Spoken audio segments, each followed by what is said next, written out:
This is my second time making this video. I made it last night, but it was in the van. It was really dark, and so I thought, oh no, you guys need to see my pretty face. So I thought I'd make this video.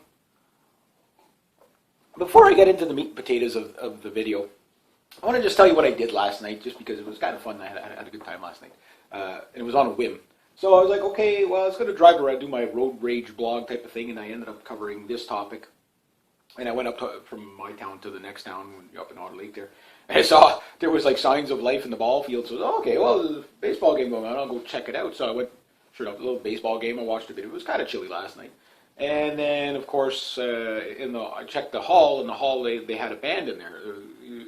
Incidentally, it's another guy named Reggie. It's like there's only like two of us on the planet. It's like, but I met him before and stuff like that. So I was talking to him for a little bit. I said, "What time are you going on?" It was probably 9 or whenever the ball game's over and people come in, he'll start playing. So, okay, well, I came home, got cleaned up, went back. Got back home, I guess, about 1 o'clock in the morning. Didn't drink a drop. I mean, basically soft drinks was my drink because I was driving, so I was very responsible that type of thing. But, I was there, socialized with a few people that I kind of knew, that type of thing, and some people I never met before and whatever. And I was just taking it in. It was just a nice evening. And unplanned. It was nice, and it was cheap. Did everything well under $10. Even although I think I need to put more gas on my van. I still say my gas gauge lies. You lie, gas gauge, on that E all the time, trying to tell me I need to put more gas in. I put gas in 4 months ago. What are you talking about? But anyway, it was a good time, living life, socializing, stuff like that. Some good eye candy there. One in particular, but didn't get that window of opportunity to talk to her. But oh well, maybe next time. But that type of thing. You go out and you just live. And it's kind of weird when I watch people like this, like especially watching the ball game and, enjoying themselves and stuff like that. It's like, I guess you'd call them the normies or whatever. And, how many of these people are aware of the topics I cover? I don't know. There was a lot of younger people there too. And, they're there to have a good time. That's it. So they're up, dancing and singing and all that, with the dancing and the singing and all that. So it was all good times, and of course, beer everywhere, So everybody's having a good time. And, that's living. That's just living. Now, switching back to, the reason why I tell you that is because I do on this channel want to inspire people. That's why I don't just do geopolitical videos, and I do all the other goofy stuff I do, is because I do want to make sure that I'm not getting people sucked into the internet to the point where they never leave the house. All they do is sit on the internet. And yeah, I know it sounds a bit hypocritical because I make my living doing that. But on the other hand, I do try to inspire people to get out and do something that they might be interested in, or something that if they're not sure they're interested in, go just to live a little, that type of thing. And you have to, even if you know what's going on in the world, you can't be consumed by it. Now, I watched this other video, and it was a prepper. I can't remember what the name of the prepper. The title of this video was something along the lines, to all the World War III fear porn mongers, it's not going to happen, so relax, or something along that. It was a very long title. But I watched it. It was a homesteader prepper, and this guy was, he's definitely a prepper. And he's like, they're never going to do it because, he says what it costs, like to put in all the infrastructure and stuff like that, to destroy all that, and, they're never going to do it. And I get people like that on my channel from time to time that, cooler heads are going to prevail, it'd be insanity if they did it. They're not going to do it. And I understand the argument because they're taking it from a point of view of a sane person. No one's going to want to intentionally start World War III. That would be insanity. And trying to figure out the rationality of a madman will drive you insane, or a woman, or whichever. It fits, right? But there's a big thing that these people tend to miss. Now, I always try to come off as factual as I can. Yes, I do a lot of speculations that 2 + 2 will equal 4. If they do this, this will probably lead to this. And we see these little dots connecting of how the war we're already at war with Russia and China, there's no doubt. It's not a full-fledged shooting war yet. But we've already had the bloodletting of World War III. The very opening shots of World War III was the Turkey shooting down the Russian Su-24 jet. That's the first, if 500 years from now somebody's able to read a textbook, they'll say World War III, when it went hot, it started with that, and then there was another incident where 30, about 60 or so intelligence officers, Russian guys and Syrian guys, got hit for an hour on end with the coalition forces. 4 different nations participated in coordination with the ISIS guys on the ground. And then a week or so, not even a week or so, but a couple of days later, the Russians responded by killing 30 Mossad and Iranian, or Turkish and probably American CIA guys and Iraqi, Secret Service or whatever, in retaliation, and that's where we're at right now. So we can see this tit for tat buildup, and the force meeting force, and it's getting more violent. Now, that's bad enough. That is bad enough. There's no doubt about that. That's bad enough. But a lot of people think that that's as far as it'll ever go. And for me, I don't say World War III is imminent. I do put out an alert once in a while, like the Su-24 getting shot down is worthy of an alert. But I still won't say World War III is imminent. They'll probably shoot down 100 Russian jets before the Russians actually respond. I think the only thing that gets a full Russian response is an invasion of Russia. And that's what the United States is going to have to resort to. It's because they just can't get Russia to shoot first. Russia and China, they've had lots of opportunities. They've had opportunities in Ukraine to start the war and everything. Now, guys like Joe Scalzo are saying, no, they're all in on it. And you got guys like Henry Kissinger saying, you're seeing the playing of an act. This is the second part of the act or whatever going on in the Middle East. And, these guys are in the know. But where I disagree with Joe Scalzo, he says they've all agreed to have a war around 2023, 2024, somewhere around that time, maybe a little sooner, a little later, whatever, that all the sides aren't ready yet. But that doesn't make any sense whatsoever. And here's my logic behind this, is that you're not, if everybody's agreed on it, they already know who the winner's going to be. They already know who's going to, get the intelligence to overtake the other guy. So the weaponry really doesn't have to be that spectacular.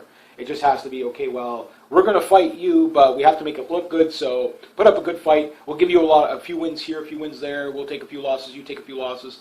And then at the end of it, when the dust settles, we'll declare this side the winner or whatever, and go from there. So that's if it's rigged. You would see it like that. And you could start that any time. And right now, with the way the United States is trying to start a war, it's because of the failing economy.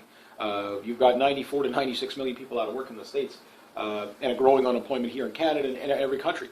And why that's important to keep that in mind is that the desperation level, as we get closer to the U.S. election, Hillary Clinton, when she wins, and she will win, I don't know how they're going to steal the election.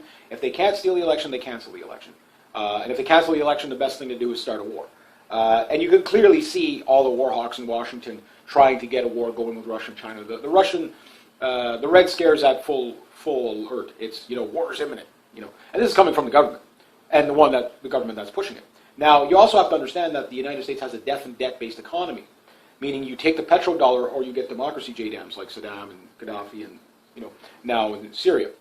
Syria is about a bunch of things, such as the Odin Plan and the Greater Israel Project that has probably 90% of it, which is basically, to shorten it up, is Israel wants to break the Middle East, balkanize the Middle East into little ethno-states all over the place that could, none of them big enough to actually be able to become a power to rival Israel. And the best way to do that is destabilize everybody. But sometimes you reap what you sow. With the Syrians, I think what doesn't kill them only makes them stronger. And I think Syria is going to stand as a country. So when John Kerry's out there talking about how they're going to break Syria up, oh yeah, Assad agreed, we're going to break it up into this little faction for these people, little faction for these people, and we'll do that. Syria never agreed with that. John Kerry said, he's like a 2-year-old. He just says the damnedest things, right? So basically what John Kerry is describing is the Odin Plan. And this was decided a long time ago. These things don't play out in 5 minutes. They play out over decades, sometimes centuries. These are very old plans. And they keep pushing for it. They never stop. But there's also a lot of wild cards out there. Now, to some will say everything we see now, like Henry Kissinger, is the second part of the stage. Is everything like the United States has not lost control in the Middle East. It's right where they want it. They need it destabilized. The goal is never to stabilize it. It's to keep it destabilized. And the actions speak louder than words. Arming ISIS, changing ISIS to, it's now Al-Sham, the new moderate rebels, because it's like ever since Al-Sham or whatever the new flavor of jihadist is there now, showed up as a new moderate group. Al-Nusra and Al-Qaeda and ISIS are nowhere to be seen. Oh, they don't exist anymore. They were there in full force, but all of a sudden one day they just don't exist anymore. They're now called white helmets and called Al-Sham and stuff like that. But it's the same guys. And, it's the same guys. And it's very, very clear that the United States, and not just the United States, Israel too, and Saudi Arabia and Turkey and about 40 other nations, basically the Anglo-American Empire is supporting a jihadi army. Now, the reason why they're using a jihadi army, this goes back to get back to, that in a moment when we talk about veterans and stuff like that. And that's has a bigger, because, look, Obama already tried to put boots on the ground in Syria. It didn't fly. The people didn't want it. They rejected it. Remember those cruise missiles, Tomahawk missiles flying from Ollie Burke class destroyers into Syria last summer and the summer before? People didn't want it. And, Assad got rid of the chemical weapons because Kerry said, well, if we got rid of the chemical weapons, then we don't have a reason to invade. And the next day they said, yeah, okay, we agree, we'll do that. And they did that and completely screwed the whole plan to go into war. So there's always little things like that, but they'll always find another way into the war. But the thing is now they're getting desperate, and people are starting to notice it, particularly veterans. So you got guys that are being shot at by, again, even Hillary Clinton talked about it with Afghanistan fighting the Russians. Oh yeah, the people we're fighting now, we armed back then. Well, we arm the people we fight in the future. This is why I believe in a non-interventionist policy. I think it's the safest way to go. Let them sort their stuff out. But that said, it wasn't destabilized till the United States decided to do regime change. You know what I mean? That's the thing. It wasn't, like even, like Libya and Syria were fine. There were no jihadists there when Gaddafi and Saddam were alive and whatever. These guys, yes, they're not nice guys. Anybody can clearly see that. But, their stability in the region. And the U.S. foreign policy is destabilization. It's not stabilization.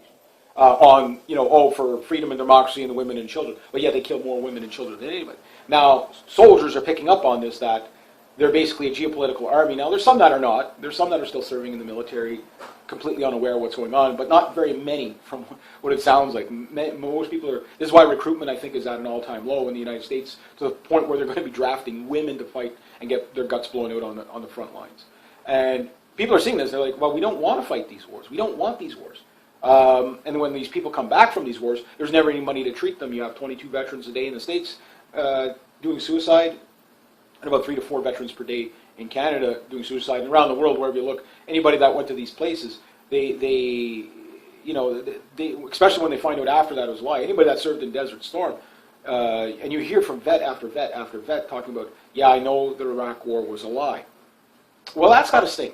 That's got to sting, especially if they had to kill people, over a lie. Now, some people, yes, you've got the type of people, law enforcement, military, that join up to serve and protect and defend, and then you've got the ones that join up to kill, and they enjoyed it. And there was those yahoos in there, too, and there's, war crimes on that, guys driving in Humvees, mowing down innocent citizens in Iraq. That footage is there.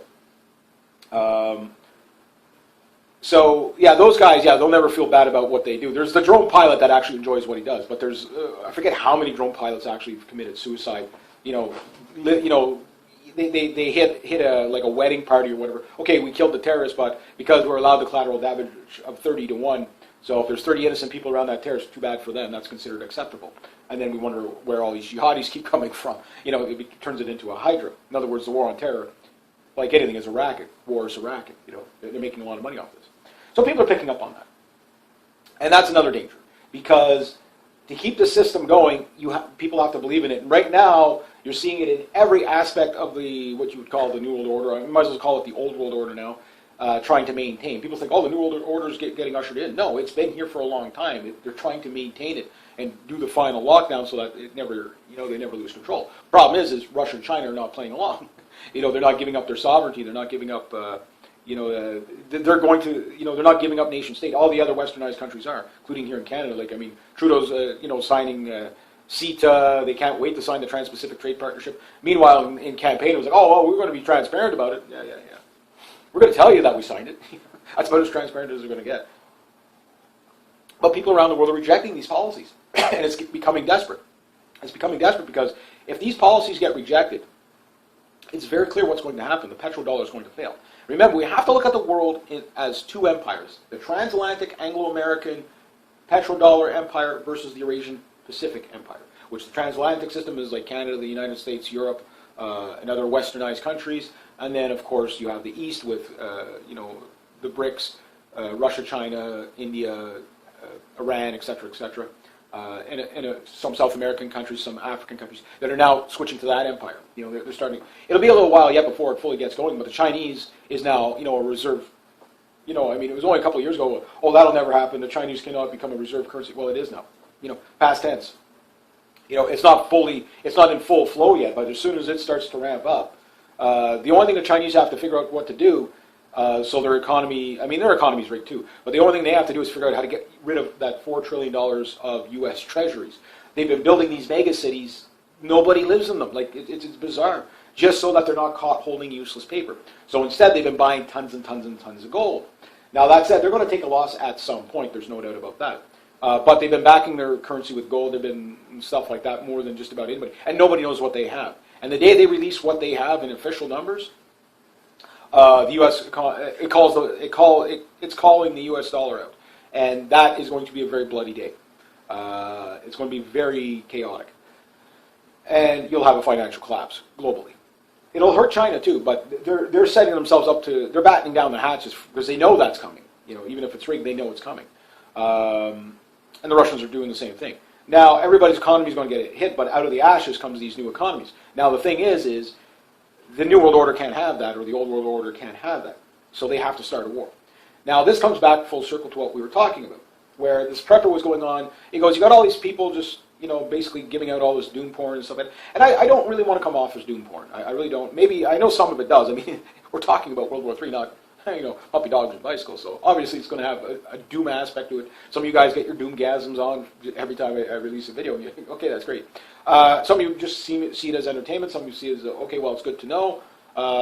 And some of you, you know, take it very, very, very seriously. So there's so many different levels on it.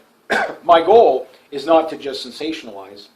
Yes, you do a bit clickbaity in titles all the time because you know that goes with the territory, right? But the thing is I do talk about things that are current events, and I never say imminent because I don't know. And a question I get almost all the time is, Reg, when do you think World War III is going to break out? You know, is it going to happen before the election? I don't know. There's no way to know this. I'm sure the world elites, even they don't know. They're forcing it, but it's like until Russia or China responds, which you have to keep in mind, it's in Russia and China's best interest to just let the United States collapse on its own. And at some point, it's going to become so insolvent that it doesn't matter how much money they print. They're getting to that point now, and they're going to get more desperate. So they're really pushing for war with Russia and China like you wouldn't believe. And if you follow this channel, you know the little crumbs that I give you that, you know, pretty much spells it out. We're already at war with Russia and China. They're just waiting for it to go hot. And the rhetoric now, we've never been closer than we've ever been to a thermonuclear war. Now, if it's all theater, and again, it could possibly be. You know, Putin and Obama could be in bed together. They're both, you know, they both associate with Henry Kissinger. It's just, you know, with Henry Kissinger and Putin, it's kind of, he goes there to state their intentions, they state their intentions, he goes back and lets Washington know what to brace for, that type of thing. So the open rhetoric of Russia is very, very clear. They don't want war, but they're preparing their citizens as we speak. They are very terrified in the sense of the election coming up. And I'm not saying the Russians are cowards or anything like that. I'm saying they are taking this very seriously. You could see it in their media. You could see it in their military generals' statements. Everything you see, they're taking it very seriously. And the same with the U.S. Generals, too. They're taking it very seriously. Dunsford out there saying, when asked, I don't know who asked him the question, but saying, so how do you intend to deal with Syria? Are you going to enforce a no-fly zone? And he's like, kind of like, well, that would mean going to war with Assad, but that also means going to war with Russia, the Russian Federation. Kind of like, you do realize what that means. Some people don't realize what that means. They think, oh no, it'll just be a conventional war. No, Russia stated if they think they're losing the war, it goes nuclear. The high-tech stuff is gone in a week. I think you see a few skirmishes before you see all-out battles. But the thing is the way the Russians are training is a flash-in-the-pan incident could turn into a full-sparked war that fast. Because they're going to go like full force. Take out everything now. Take out everything now. Don't hold back. Because we might only get one chance at this. It'll be a blitzkrieg is what it'll be. You know, like a reverse Operation Barbarossa. It'll just roll everything into Eastern Europe, roll everything into, do that, all the Black Sea Fleet, fire every missile you have at every stationing U.S. base in the Middle East. And they can do this. They do have the power to do this. Will they be successful? I think probably 80 to 90% with the current weapons they have. They would be 80 to 90%. Doesn't mean they won't take massive amount of losses, but strategically, even with all the U.S. bases where they are, the bases aren't fully manned. So the bases will only be able to do so much. NATO will be, wouldn't say caught off guard, but Russia pretty much man for man, tank for tank, aircraft for aircraft, Yeah, the numbers are a little bit more in one area than the other, whatever, on both sides. But when it comes down to it, Russia is pretty much, its main doctrine is to take NATO as a whole. And Russia and China have the pact. They're going to defend each other. So one goes to war, they both go to war. Like Article 5 with NATO. One goes to war. A war against one is a war against them all. And with Turkey, Turkey nearly started that. So we see how crazy the people are. And again, you listen to people like John McCain. This guy is just a complete, utter idiot. There's nothing respectable about this guy at all. He is a complete, utter idiot. He's a shame to humanity. His buddies, ISIS guys, al-Baghdadi, all that. Oh, these are the good guys. Arming the rebels. And it's not just him. I mean, there's a whole gaggle of them. The Bushes, the Blairs, Obamas follow the marching orders from the Rothschilds, Rockefellers, Soros, Brzezinski, Kissinger. You know what I mean? These are the people at the top. Bush, Blairs, Obamas, Camerons, Rumsfelds, all these people, Cheneys, these are all bad people. They're all the war hawks. All these Zionist groups like AIPAC and stuff like that are pretty much pushing the wars. The bankers' wars, Goldman Sachs, JP Morgan, the IMF, all Rothschild stuff. And there's so much stuff being leaked out that how these banks are planning war. All wars are bankers' wars, and all wars are wars for Israel. Again, go back to the Odion Plan and the Greater Israel Project. It has nothing to do with anti-Semite or racist, bigot, or like that. No, this is a plan that was clearly stated back in the 1960s, and we're seeing it now. We're seeing it very clearly now. And even if you say, well, it's just a coincidence that everything they were talking about back then that they wanted to do, we're seeing now. Oh, it's just a coincidence. It's not a coincidence. You're seeing the United States giving, in Turkey and Saudi Arabia, giving, and the Iraq government giving 9,000 ISIS fighters safe passage into Syria.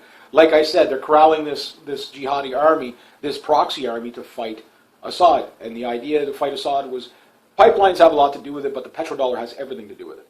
So there's a lot of other little things. The Greater Israel Project, the pipelines that Assad rejected, and Oman or Qatar or whoever wanted to put through, or all these other Gulf state that wanted to put in these pipelines that Assad rejected, and they're basically going to go around Turkey somehow. I guess they'll have to go through Azerbaijan, and then from there they'll have to come down into Syria. I think it borders, and then once they do that, you got a direct pipeline from there to Russia, from Russia to Armenia, Azerbaijan, then down to Syria, from Syria right into Iran. From Iran, if they can make peace with Pakistan, they can get it right through to India, from India right through to China, and that will be stability in the region. And if they can stabilize Libya after, because I think the Syrian Arab Army goes in to help to stabilize Libya right after they take, and they're about to take Aleppo. Even the United Nations has said, and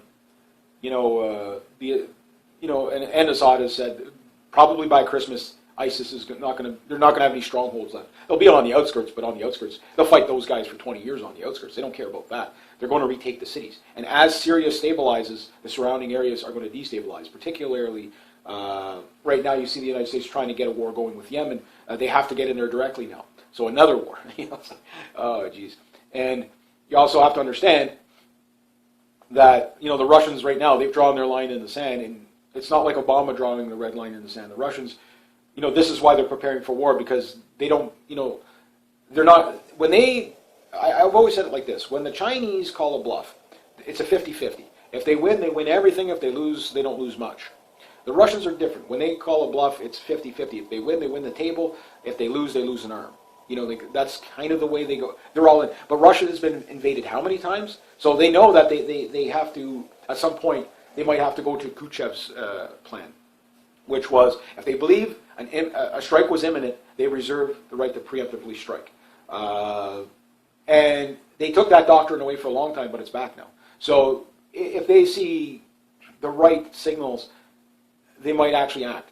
And they know that's what the United States wants. They want the Russians to strike these missile systems that are surrounding their borders. And Putin made it, in that last month's speech, made it very clear. Again, even let's say Putin is in on it and he's just putting on an act, whatever. Well, it's a hell of an act when they tell you that much information. He talks about the missile systems surrounding Russia. He says, they keep saying it's to fight Iran. Iran is over here. Russia is way the hell over here. Eastern Europe is way the hell up here. Those missile systems can't reach Iran. They're not for Iran. So they know. I mean, the Russians aren't stupid. You put as much political correct banter out there as you want. It doesn't matter. So Putin's out there saying, we know these missile systems. The concept is that they'll preemptively strike our silos and all our stuff, and then throw nukes at us. And completely, because they're putting them in an undefendable position, and that in itself is pretty much tells you what you need to know. It's not a matter of if; it's just a matter of when will the Russians respond. But I believe the Russians won't respond until there's a direct crossing into their border. Now, the Ukrainians, they could fire the odd artillery shell into Russia. It's not going to matter. The Russians will hold them off on the border. The Ukrainians don't really have much that they can do. They can hurt a few border towns. That's it. But that said, if you've got NATO B-52s that are flying up and down their coast like they are right now, and they cross, if they screw up and they cross the line, and I could see them intentionally doing that, saying that, the B-52 just got lost and Russia shot it down. But if you had air defense system and you detected a B-52 with its transponder off, flying up and down your coast, doing drills, well, they saw this with Hitler. It was a drill until it wasn't. Hitler, don't worry about us building up on your border, it's just a drill. And all of a sudden, Operation Barbarossa happened, and it wasn't a drill. Well, the Russians, if they see a B-52 straight and they shoot it down, and they will, they're going to do that. Right now in Syria, the Russians have pretty much put in a no-fly zone. They are going to shoot down U.S. jets. Now, there's a lot of, we're going to shoot them back. You're missing the point. This was orchestrated so that they would do that. This is how they're duping the Russians into war. How they're going to spin it, it doesn't matter. I mean, Russia doesn't have to do anything. Right now, Hillary Clinton blames everything on Russia. That's why the Russians are saying, vote for Donald Trump, because if you vote for Hillary Clinton, we're going to have a thermonuclear war. They've been saying this now for a couple of months, very openly. It is a bit propagandish, there's no doubt about that. But it also shows the concern from the Russian side. So the Russians, they're paranoid enough on their own as it is, because of their history. They have a very bloody history. They have a lot of invasions that happened with them. Not too many were successful, but they also have, I call it Napoleon's theory. When Napoleon tried to take Moscow, they said, if we can't have it, nobody can. They burnt down Moscow. So, like I say, that 50-50, win big, lose big, they're willing to lose the arm. So, when it comes to a no-fly zone in Syria, they are willing to shoot down. They've said it, look, Putin said it, we've tried everything. You guys, your media lies to you, your people are completely unaware of what's going on in the world. And this is why right now the CBC is talking about how is there going to be a new internet tax so that digital media doesn't put all the newspapers and all the mainstream media out of business. Well, the mainstream media is propaganda. People don't want propaganda. They just want to know what's going on. And again, when somebody comes across a channel like mine, again, point me to one mainstream media where you hear what you hear. Like CNN, yeah, they're a war hawk media for sure. And the same with Fox a bit. But they're all owned by the same guys. They always spin it that, it's Russia doing this, it's Russia doing that. But again, who's on whose borders? There's a good meme out there where it shows a map of Russia and a whole bunch of U.S. bases surrounding Russia, saying if Russia didn't like being threatened by U.S., it shouldn't put it so close to their bases. You see like all these bases around Russia. It's like like all throughout Europe and the Middle East and everything like that. And it's true. But now Russia's starting to build up worldwide. Now that comes. Let's just finish up on why. I'm not saying it's going to happen today. I'm not going to say it's happening tomorrow. I'm saying it's going to happen because it's in the making. This guy, again, I think he thinks, again, he's thinking from a rational mind, which I think is kind of a plague of preppers in a way, hardcore preppers where some of them are like, batshit crazy hermits living in the back bush somewhere think that the UN trucks are going to be rolling up on their driveway, any minute now. Those guys, you don't have to try to convince them. They think it's imminent. That's one side of the coin. The other side of the coin is the prepper that, well, we know, we should be prepared for the economic collapse. We know we should be prepared to homestead as much as possible. And this guy makes an excellent point. He goes, half the people talking about all this doom and gloom aren't not prepping themselves. And that's true. And I mean, I would not be considered a hardcore prepper. That said, I do have skills and stuff like that. And I do, I do have plans. I do have plans. That type of thing. But I wouldn't say by any means like we're up here 100% self-sufficient. No, that type of thing. But things in stages. As things get worse, I up the level. But he's right. Yeah, many people talking about this gloom and doom stuff don't offer any solutions of prepping. But that's what his channel's for. You know what I mean? And channels like that. So it's good. Some people need to cover why you're doing the prepping. I'm more covering why you're doing the prepping if you're out there prepping. and to be ready for things. Have some food, have some water, have a get-out plan if you have to. Have a bug-in plan, even more importantly. Bread and bullets, don't run low, that type of thing. So when you're looking at it like that, yes, I get what he's saying, that, concentrate on prepping, not the fear point. But then people need to be informed. So that said, it's a bit of a catch-22. Yes, some of the people that are, out there, a lot of these people that do what I do are living in an apartment in the city. How much prepping can they really do? They can do a bit, but they're going to probably have to get the hell out of there anyway. So, they're only going to be able to carry, a bug-out bag at best. You know what I mean? And maybe a few other things. And if they've got a vehicle, because many people in the city don't have vehicles. They're just not economic to own in the city. If you live in the suburbs, not so bad because you've got a parking lot. But, or some places got underground parking, but it's an extra $100 a month, a lot of places or more, just for the parking. So a lot of people don't have that. So whatever they can carry, that's all they can bug out with. So they're not going to have a homestead in their apartment. So you have to look at everybody's situation different. Yes, he's correct. Don't consume yourself out of it. Get out there, live. Go see a ball game at random. Go watch somebody playing music and stuff like that. Go enjoy yourself. Go have a beer, whatever. Everything in moderation. Yes, he's correct. That don't be glued to the internet 24/7. Worrying about this stuff, because we can voice our opinions against it. We can only do so much. If these world elites are really going to push forward, there's enough willing participants, even that know what's going on. There's going to be enough soldiers just following orders that they can get it going. The problem is the replenishment. This is where they're seeing the problem. Russia's got a 4 million man army now. So China's got, depending on how you add them up, between 4 million men and 200 million men or 700 million men army. It depends how you add these guys up. But they've got a plethora of people that they can throw at the problem, is the case in point. So it doesn't really matter who's trained or not. And I know a lot of people no, the official numbers are only this. Yeah, but if you add up the security forces, you add up the reservists, the veterans that they can pull back into active duty, 200 million man army is there's only one place that's going to come from, and that's going to come from China. Russia's 100 million people. That's it. And 4 million of them are, and they're getting bigger, but they can only get so big too. But China, again, they can throw manpower at the problem. That's no problem, and they can be everywhere. The difference is the Chinese don't have the mobility of the Russians. The Russians can solve that little problem for them very easily. Put the Chinese where you need them. So reinforcements are going to be no problem for Russia or China. It's how they play it strategically.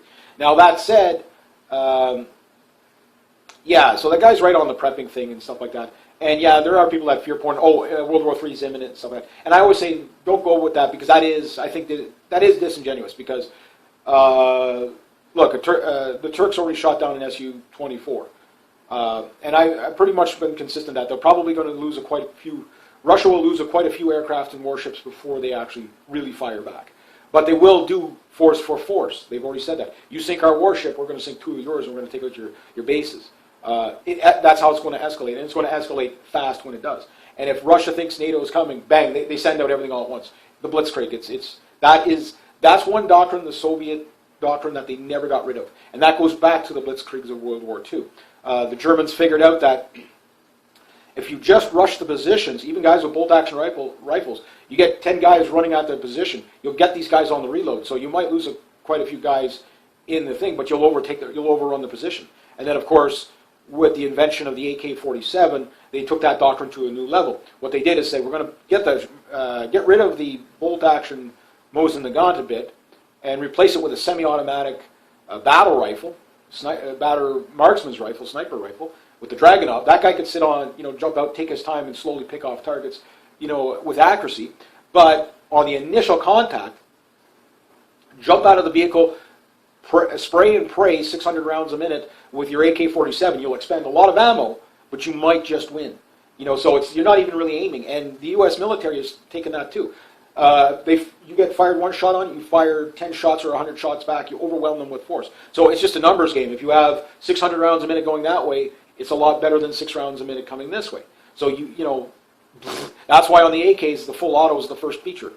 It doesn't mean they're always going to go to that, but it allows them to, shoot their way to cover. It allows them to spray and pray. Some guys might get lucky, and then it gives time for the other guys to take careful aim with the Dragunovs. So that Blitzkrieg thing just got refined with the Russians to basically overrun the position. The Viet Cong took it to a different level. They took it to, let's say, 10,000 guys and overrun the position. Maximize it. We might lose 2,000 guys in the process, but we'll take the position each time. And the Viet Cong, I still say, were, even to this date, with what they had, they are still probably the best soldiers in history. Just because they did so much with soldiers. These guys were running barefoot through a jungle with their rusted out AKs, duct taped together, wired together, with a pocket full of rice, moving up and down the Ho Chi Minh Trail, with donkeys and bicycles to move their artillery and their heavier equipment. And with B-52s clearing 10-mile strips in bombing raids, you couldn't beat these guys. Killed over 1 million of them, and you couldn't beat these guys. And that says a lot to the tactics. It says a lot to the tactics. They weren't always successful, but, it does work. And now adding modern equipment to that tactic, which the Russians have clearly done, we're no longer talking about a 1950s or 1970s style Saddam Hussein army. And remember, even though the war is on purpose there, it's not that easy to defeat even an army like that, even with all the superior technology. You still take losses. You don't take as many losses, but you still take losses. But what the Russians, what they've got in Syria right now, I mean, they're jamming satellites. They're jamming the Israelis every time their F-15s come into Syria. They get chased away by Russian Su-30s, and they get jammed, and they don't know. They can't see. They don't, until they can put eyes on the Su-30. They can't see it. They're being jammed from the ground. This jamming system that the Russians have in there, they don't know what it is yet, but it works very well. They put it on their helicopters, their maritime helicopters. The S-300s and S-400 and S-500 missile systems. The Americans are waiting for them to turn them on so they can figure out how to beat them. But the problem is once the Russians start using those things, it's going to be all or none. They're going to take out everything. I think once a U.S. airplane, coalition airplane, gets shot down, and it will be a U.S. airplane, possibly British, they will get shot down, and that will put us on the brink. An Egyptian airplane, I think Egypt is going to switch to Russia anyway. They're in the works of it, so they're going to kind of stay away from each other. But when those coalition airplanes get shot down, right away, I think the Black Sea Fleet launches on the American bases. Like, well, we're going to do a preemptive strike because they're going to try to counter. We'll give them 5 minutes to respond to us diplomatically, and if they don't, look, you flew too close to us. Your A-10s were coming in low, heading straight for our guys. 3 miles out, that A-10's lethal to us. We're not, we hailed them. They didn't respond. Missile away. And it's going to be just like that. And of course, back here, the radical, we're going to war. We're going to war. We need to shoot down Russian airplanes. You're already hearing that from the Congress. These idiots like Lindsey Graham and John McCain and a whole host of others. We need to start shooting down Russian airplanes. Remember, John McCain had said it 2 days before, or a day or 2 days before. Well, maybe we should start arming Syrian rebels to shoot down Russian airplanes. And the day after, Turkey shoots down the Su-24. So you can clearly see the intent's there. Now, getting back to the primary thing what this guy was talking about was that cooler heads will prevail and the infrastructure. He was going on about the infrastructure, that how they're not going to blow up the infrastructure because it wreck all the infrastructure in the war, then they got to build it all again. But he's missing the point of war being a racket. You make money, this is what I mean by the United States has a death and debt-based economy. You take their currency, the petrodollar, or you get democracy JDAMs. And who gets the contracts after you blow up the bridges? The military guys give the contracts to the other guys. It all goes back to the banks. The banks make money making the bombs break the dam or the bridge, and these government contractors make huge money rebuilding the bridges. It's a racket, So right there, that kind of takes his theory away. They don't care about the infrastructure. Most of the infrastructure around the world is crumbling anyway. It'd be a godsend if they could get rid of it in the war, then they'd have an excuse to put in all new stuff. It's cheaper. It is actually cheaper. World Trade Center, those buildings were full of asbestos. That could have been one of the other reasons why they knocked them down. It was cheaper to get rid of them in a terrorist attack than to condemn the building. Imagine the billions of dollars to get rid of that. Oh, a terrorist hit it. Insurance doesn't cover that. Oh, well, too bad. That type of thing. So you can see how these things fit in. So that as a motive is not even a question. They don't care about the infrastructure because the IMF will, the Rothschild banking system will make billions rebuilding, that type of thing. They make billions making the contract weapons, and they make billions rebuilding the cities in destroyed rubble. That's where they make their money. So there's actually incentive to go to war there for these world elites. Then the final part, again, these people are insane. Listen to the way they speak. If it was just rhetoric, you would hear them say it once or twice or whatever. But you don't. It's a recurring theme and a repeating loop of how they want to go to war with Russia. Right now, they want to take it to the point where a cyber attack, and the CIA is now doing counter-cyber attacks to Russia, even though there's no proof. Maybe the Russians are doing it, I don't know. But there's no clear proof. They never offer proof. But they're saying Russia's doing all these cyber attacks for the election and that, so we're going to do cyber attacks and that. But what did Hillary Clinton say? What did she say about cyber attacks? That would be good enough for a military response. So in other words, again, just by her own rhetoric, a no-fly zone in Syria. She knows what a no-fly zone does. She did it in Libya with Obama. They know. They're not stupid. They know. They're insane, but they're not stupid. So when she says there's going to be a no-fly zone in Syria, it's direct war with the Russians. And that's not going to turn out well for humanity. So for those, and you still have those people that are in this camp or that camp. Well, we're going to kick your ass. No, we're going to kick your. No, we're going to win. No, we're going to. Dummies. I can't talk to you any other way than that. You're being stupid. We don't need to go into this war, period. So it's not a matter of who can kick whose ass. We all lose. The world elites are going to be safely in their bunkers while we're getting killed. Your loved ones. And I think the people who recognize this the most are the veterans. Hence why right around, I'll just finish up with this. I know I said that a couple times already, but it's a big topic. So, but I'll say that the closer we get to the election, I've already said, watch for the most bizarre things happen. Watch for bankers dropping dead. Watch for politicians dropping dead. Watch for things we've never seen before. And if anybody said they've ever seen this kind of an election before, yeah, right. In your dream. I mean, it's just completely nuts what's going on.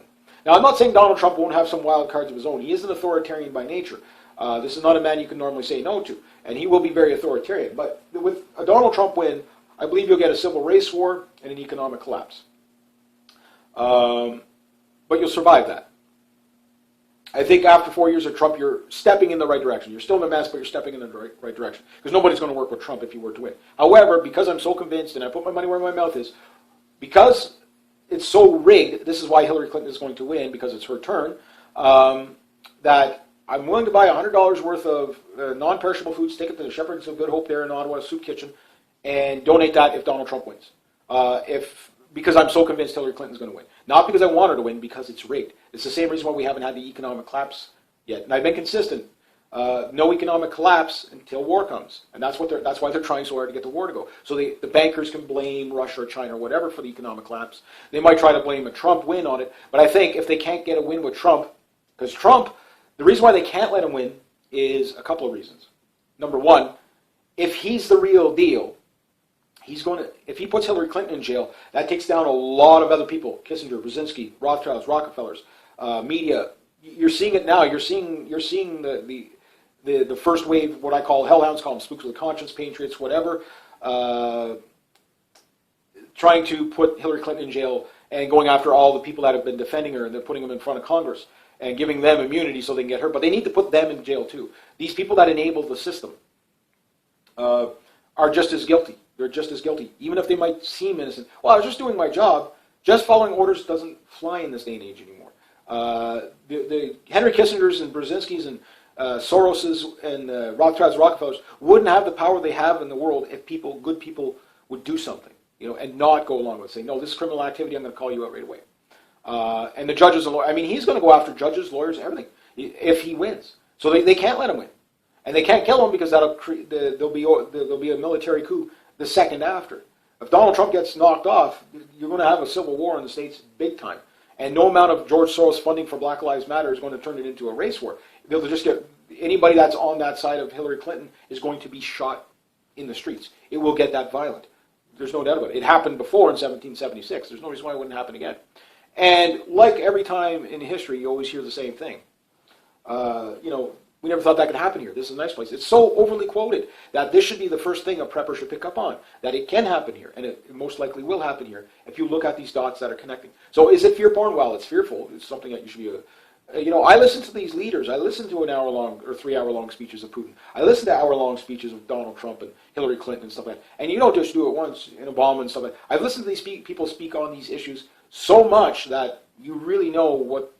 even if they're lying, you catch them in their lies, but you see the direction they're trying to lead you to. Sometimes it's in a bit riddle and tonguish that they're telling you they want to go to war, but at the end of the day, if you just put two and two together, making four, you clearly see that a no-fly zone, and advocating for a no-fly zone is advocating for a war with Russia. Now, if you're trying to call Russia's bluff on that, I don't think it's going to work. They will call your bluff by saying, well, they want to put a no-fly zone, then we have to make sure that, because they know they have everything to lose if they back down. So they'll take it to the brink by shooting down NATO airplanes in Syria.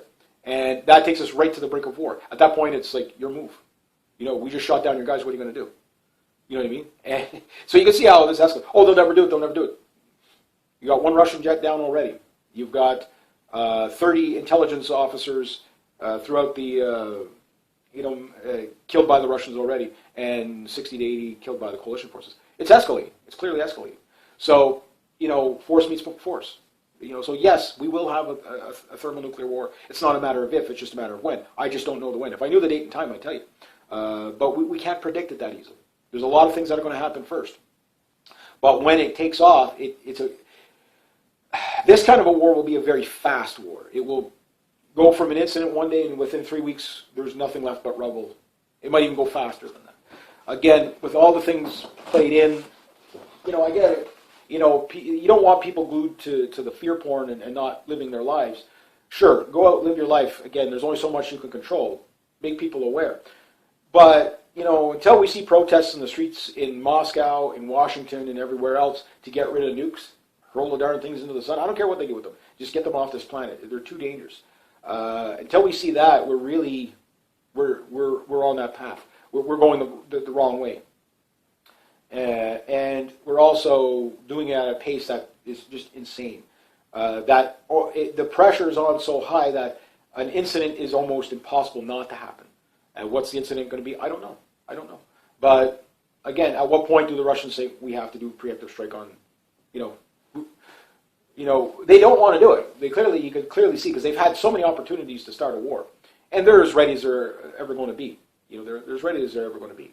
And of course, the Russians are using, this opportunity to militarize up too. It gives them an excuse to milk the funding and stuff like that. Sure, they're going to take that, but they're not going to fire, but they're going to get an upgrade in equipment, which a lot of the equipment is now starting to surpass the United States. And I know there's a lot of Americans don't want to hear that, but it's true. If you look at what their stuff can do, some of it is every bit as good. Is an M16 really going to be that much better than an AK-47? Is an F-22 going to be that much better than an F-35? I don't know. I say the better pilot wins. That type of thing. A T-90 versus an Abrams. Whoever gets the first shot gets the first kill. That's pretty much the way it's going to go. So it's not going to be this cut and dry, we're so much superior. But we got satellite technology. The Russians are shooting down. Trust me, the day the war starts, you're not going to know about it, because Facebook, everything's going to be down. Why? Because the Russians are taking out the satellites first. Now, you can say, but we're going to take out theirs. The Russians have already planned for that. Trust me, in an analog war, the Russians have a huge advantage, especially in their, the fact that the war is in their backyard. The war's in their backyard, so they get home advantage here. All they have to do is take out these bases with cruise missiles, and they'll do that first. They'll lock down Europe, Asia, probably most of Africa, and parts of South America very, very quickly. Just with what they can take out, I'm not saying they're going to win no losses. Well, I don't know who's going to win, but there's going to be like 5 people left on the planet, whoever wins.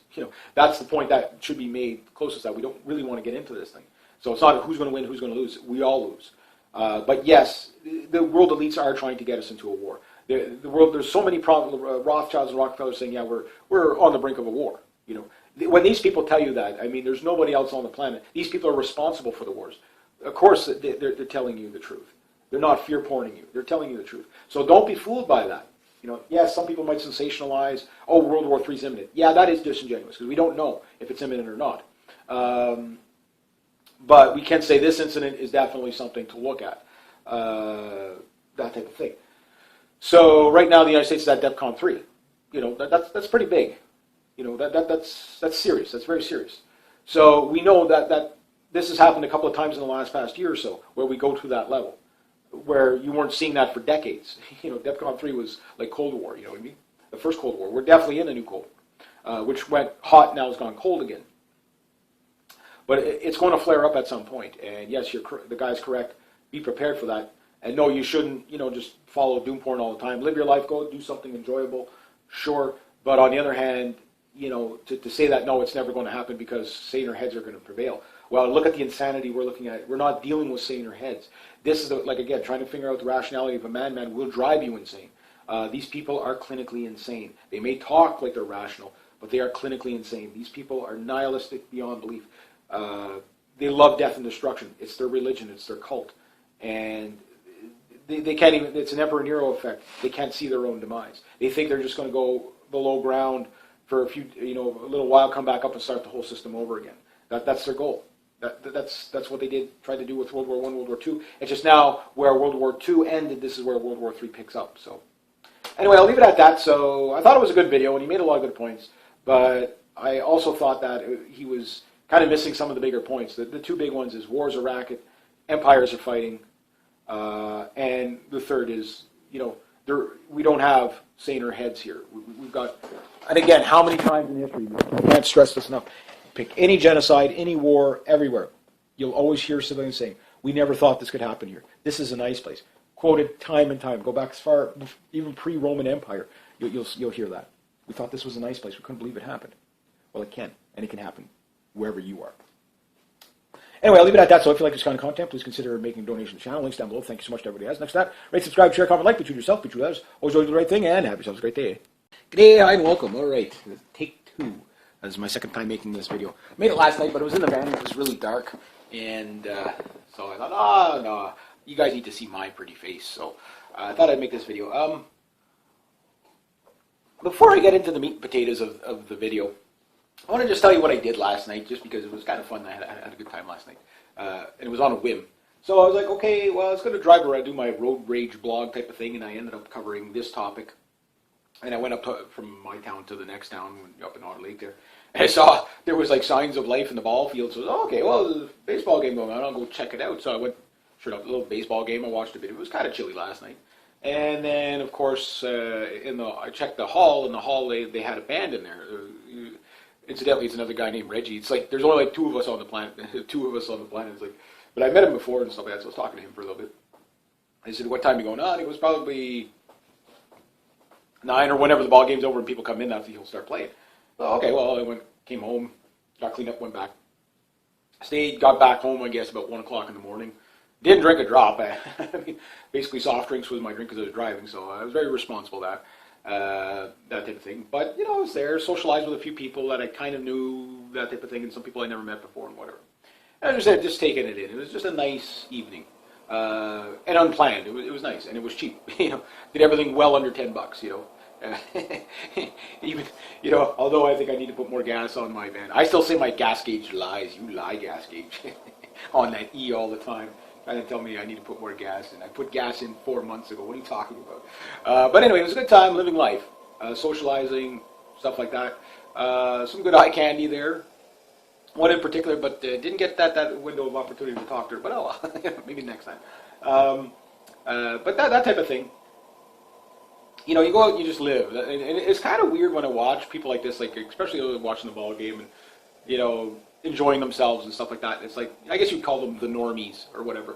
And, how many of these people are aware of the topics I cover? I don't know. There was a lot of younger people there too, and, they're there to have a good time, that's it. So they're up, dancing and singing and all that, with the dancing and the singing and all that. So it was all good times, and of course, beer everywhere, so everybody's having a good time. And, that's living. That's just living.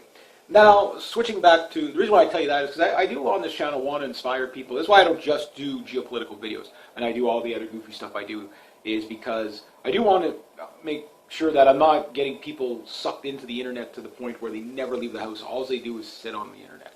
And yeah, I know it sounds a bit hypocritical because I make my living doing that.